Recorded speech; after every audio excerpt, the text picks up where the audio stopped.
Welcome to Smart Wealth with Joshua. Your daily stock analysis and catalyst talk. Today we're looking at Broadcom.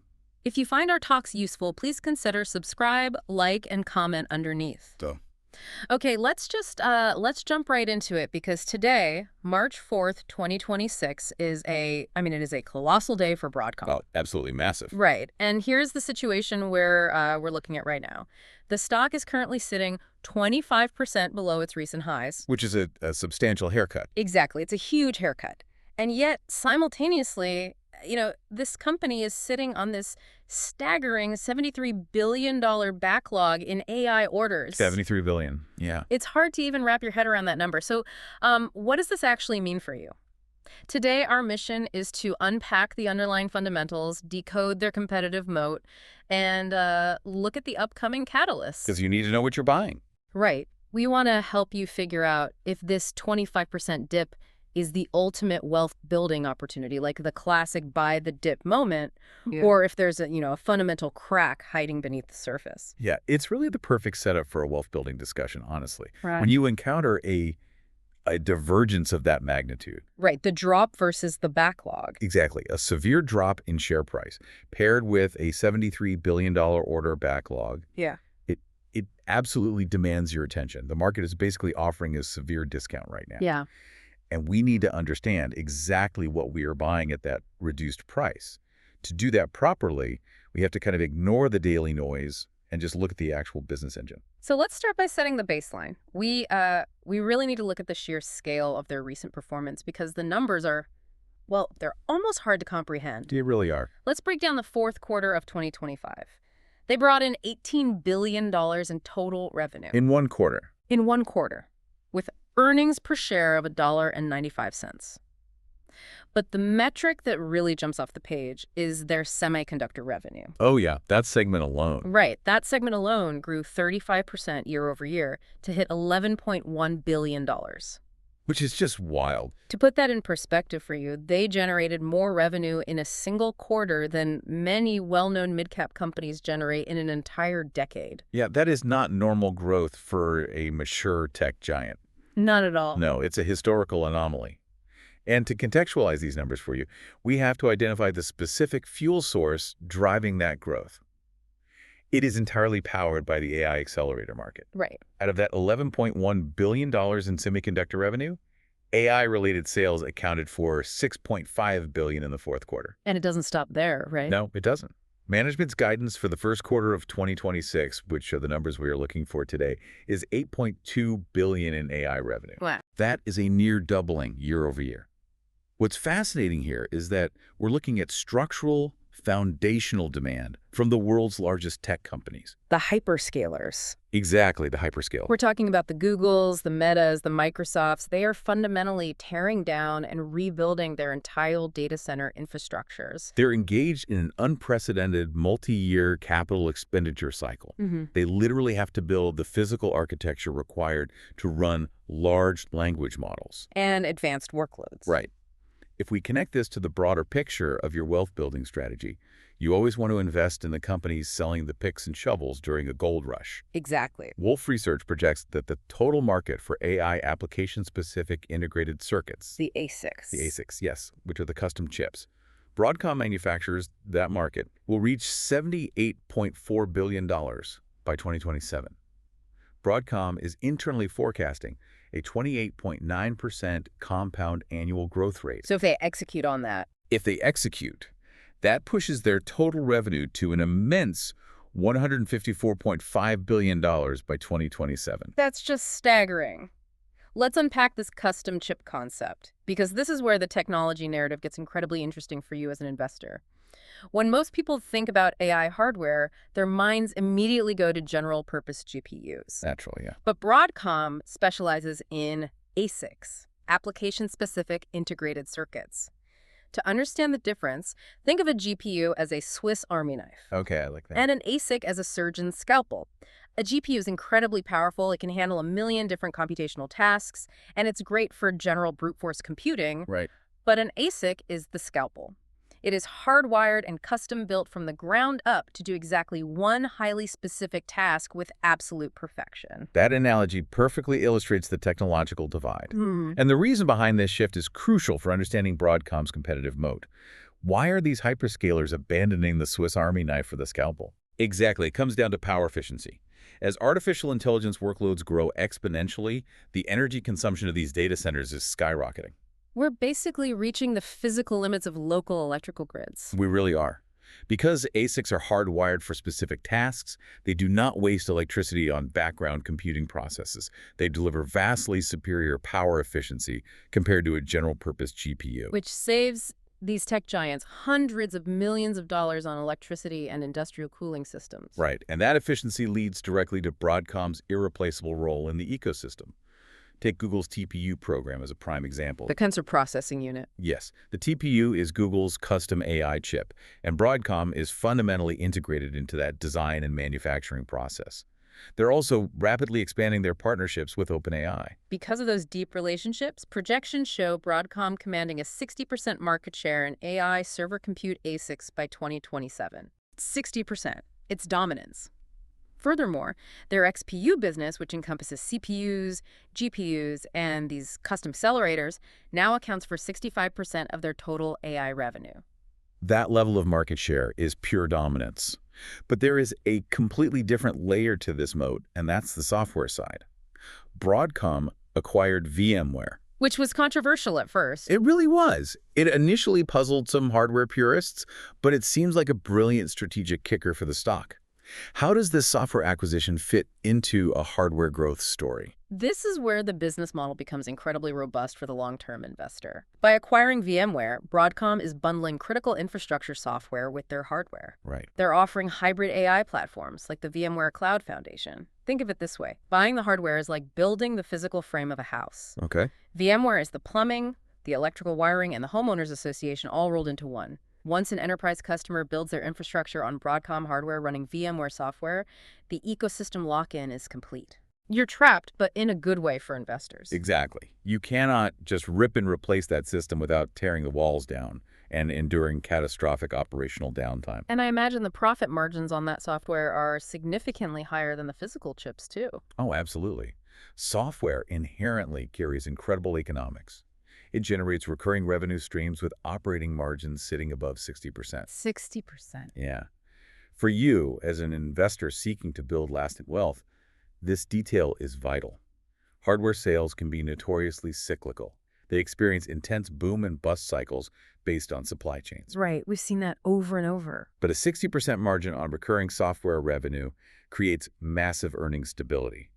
It lowers the cyclical risk of the investment and establishes a highly predictable floor for their overall cash flow. Cash flow is the perfect segue because in the pursuit of smart wealth, cash is absolutely king. Let's look at this financial fortress Broadcom has constructed. Let's do it. In the fourth quarter of 2025 alone, they generated $7.5 billion in free cash flow. For the full year of 2025, they brought in an astonishing $26.9 billion. That's a staggering amount of cash. Let's define what that means for you listening right now. Free cash flow isn't just revenue. It is the pure, unadulterated cash left over after the company has paid all its bills, kept the lights on, and reinvested in its own growth. It is the money they can put directly back into your pocket. And a balance sheet generating nearly $27 billion in free cash flow is practically bulletproof. What you want to watch is how management deploys that capital. Right. They recently raised their quarterly dividend by 10%, bringing it to 65 cents per share. That marks their 15th consecutive annual dividend increase. 15 years. Yes, when a management team consistently raises a dividend for a decade and a half, especially through the volatility of the tech sector, it signals supreme confidence in their future cash generation capabilities. Speaking of management confidence, we really need to talk about CEO Hock Tan. Oh, his compensation package. Yes. His new 2030 compensation target requires the company's AI revenue to exceed $120 billion. Keep in mind, their AI revenue was $20 billion in fiscal 2025. He needs to multiply it by 6. By 6, just to get his payday. Most of us just want an annual bonus to maybe put a down payment on a car, but he is out here trying to reconstruct the global digital economy for his. I love this dynamic because it perfectly aligns his personal financial incentives with your wealth-building goals as an investor. He only wins if you win big. That alignment of incentives is one of the strongest qualitative signals you can look for in a stock. It proves this isn't a casual corporate forecast designed to appease Wall Street. Right. It's a rigid target that leadership is personally motivated to achieve. And they have a phenomenal head start. They have that $73 billion AI-related backlog shipping over the next 18 months. Which is huge. It translates to a multi-quarter pipeline of confirmed demand, which heavily insulates the company from sudden macroeconomic shocks. But hold on, let me play devil's advocate for a second. Is any backlog truly guaranteed? If we hit a severe recession, or if a company like Meta decides to pivot their entire strategy again, couldn't these hyperscalers just delay or cancel those orders? It's a very fair question, but in the realm of custom silicon, backlogs are remarkably rigid. Because ASICs take years to design and are custom-tailored to a single company's architecture, these contracts come with severe non-cancelable clauses. You're locked in. Exactly. Furthermore, for the hyperscalers, this infrastructure is an existential requirement. If Google stops buying chips, Microsoft wins the AI race. They will cut headcount, marketing, and real estate before they ever cancel a silicon order. Okay, so we've established that the fundamentals are incredible, the moat is deep, and the cash flow is an absolute fortress. But we have to address the giant, glaring problem on the chart. The price action. Right. If everything is so flawless, why is the stock trading at $314.46 today? That's down 9.14% year to date. And as we noted at the top of the show, it is 25% below its recent high of $417. It is a painful reality. Extremely painful for anyone holding the stock recently. What is causing this severe disconnect? Well, it's completely natural to look at a 25% drop and assume the investment thesis is broken. But context is everything here.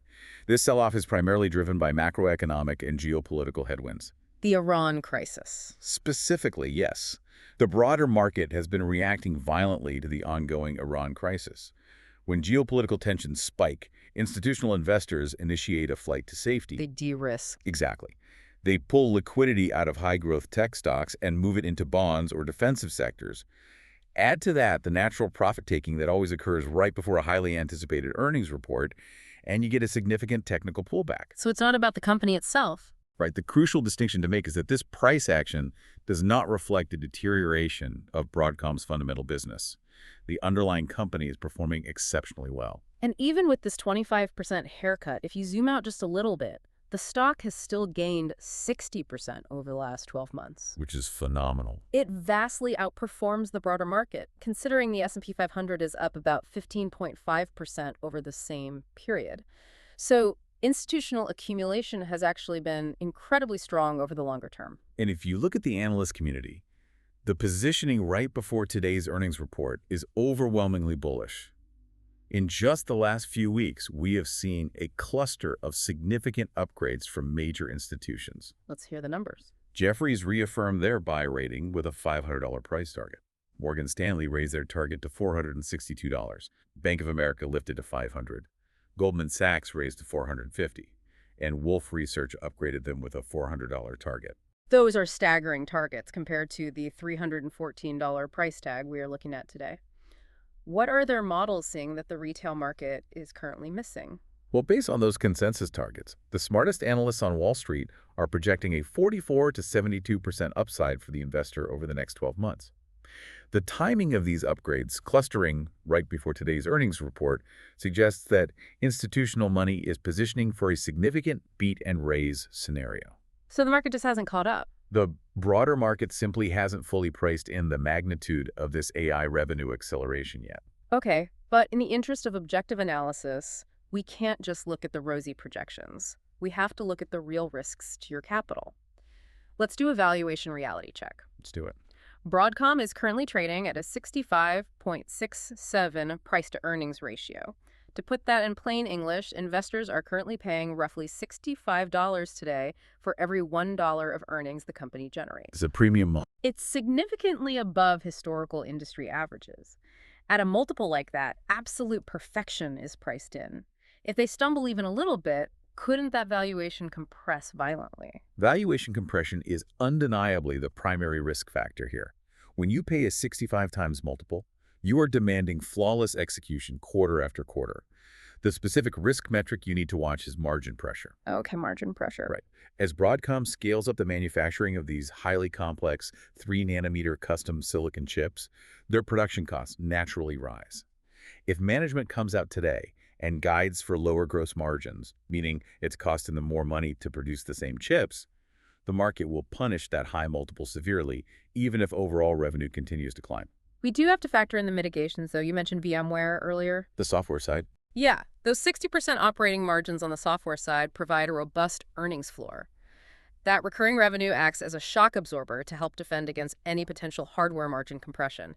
Plus, that $73 billion backlog locks in near-term pricing power. They aren't going to suddenly have to discount their chips to clear out excess inventory. That is the exact counterbalance. The high-margin software business and the unparalleled backlog visibility heavily insulate them from short-term margin shocks that might otherwise derail a pure hardware company.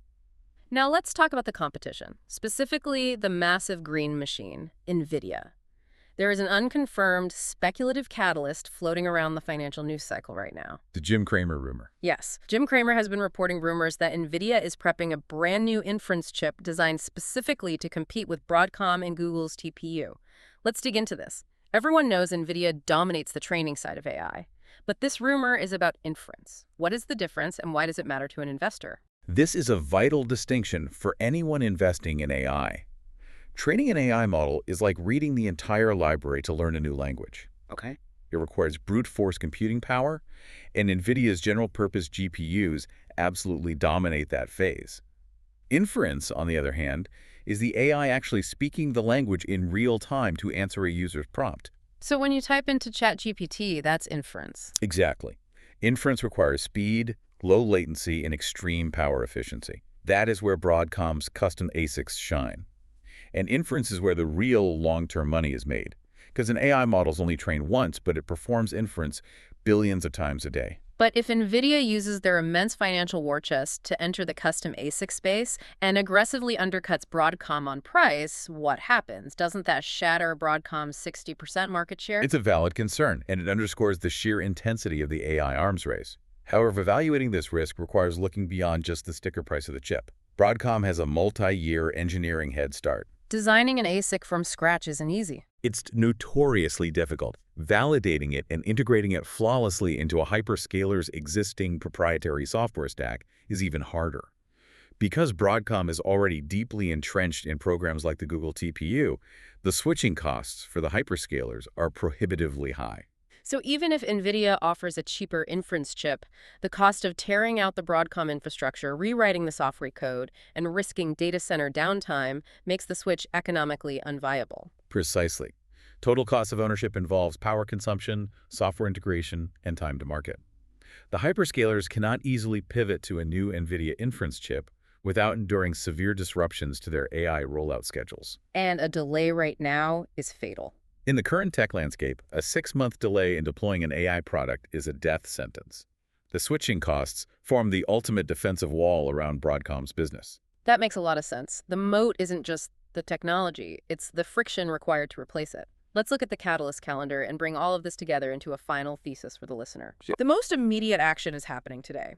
March 4th is the Q1 2026 earnings report. The entire financial world is going to be watching for that $8.2 billion AI revenue guidance number. That specific number is the linchpin.